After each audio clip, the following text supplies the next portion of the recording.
Dans les monts du Lyonnais, à la ferme bio du Val-Fleury.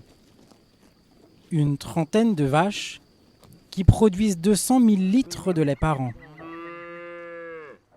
On a un cheptel de vaches qui sont, on va dire, à 95% des vaches montbéliardes, blanches et rouges que vous voyez là.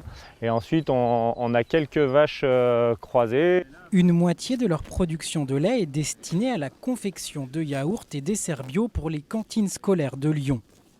L'équivalent d'une douzaine de services. Aujourd'hui, les petits Lyonnais mangent à 40% local et 30% bio. D'ici la fin du mandat en 2026, la municipalité vise le 50% local et 100% bio. Partisan d'une agriculture paysanne, Adrien Mazet applaudit. C'est un signal fort envoyé et aux producteurs, à nous paysans, et à mes collègues qui aujourd'hui n'ont pas encore fait le pas de la conversion ou autre, de dire qu'il y a de la demande sociétale, elle est là. On sent que politiquement les choses avancent aussi. Et du coup, c'est un signal assez fort et assez encourageant, je pense, de ce côté-là. Je pense vraiment que c'est aussi pour moi le seul avenir qu'on peut donner à nos fermes et aussi à la planète. La mairie de Lyon aimerait pouvoir compter sur encore plus d'agriculteurs comme Adrien, mais elle se heurte à la réalité.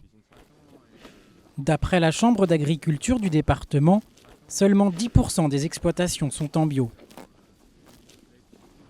À côté des champs, dans l'atelier, la machine tourne à plein régime. Il va lui falloir plusieurs jours pour réaliser 27 000 pots de crème dessert à la vanille. Il y a 100% d'ingrédients bio, il n'y a pas de poudre de lait, il y a 100% de notre lait qui est produit ici sur la ferme. Il y a 100% d'investissement au quotidien depuis la traite jusqu'à l'empotage et la livraison pour satisfaire les enfants. Ah oui, la noix de coco dedans. Une semaine plus tard, les desserts se retrouvent sur ces plateaux. Les leçons du matin sont terminées et pour ces écoliers, il est temps de reprendre un peu d'énergie. Alors, c'est bien passé cette dictée? Oui. T'as combien à ton avis? Je sais pas, dans les 90. 90? Moi je dirais 95.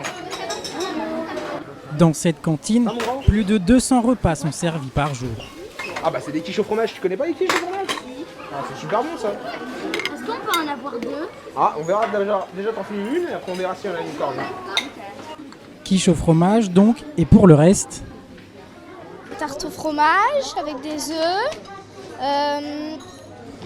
des haricots verts avec des petits pois et des tomates et des carottes, avec du yaourt, du pain et de la pastèque.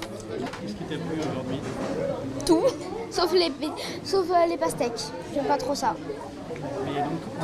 Des fois, je mange parce que je sais que mes parents, ils payent et des fois, j'aime pas trop, mais je mange quand même.